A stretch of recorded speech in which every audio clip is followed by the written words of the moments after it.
karikate 9 ja sauade 10 28. veebruariks annavad väga vastuolulise sõnumi.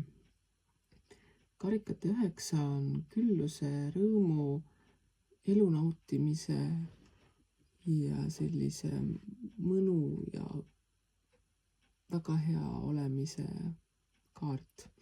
Samas sauade 10 on pigem raskuste, liiga paljude kohustuste ja muu sarnase näitaja. Et neid kahte kaarti kokku panna, siis võib-olla võiks öelda, et on küll hea päev, sihuke mõnus, tore, lõbus, naudingute rohke, aga ära sellega üle pinguta.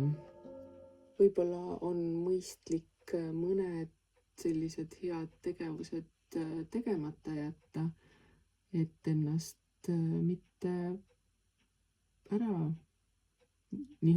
nihestada, naba paigast ära tõmmata.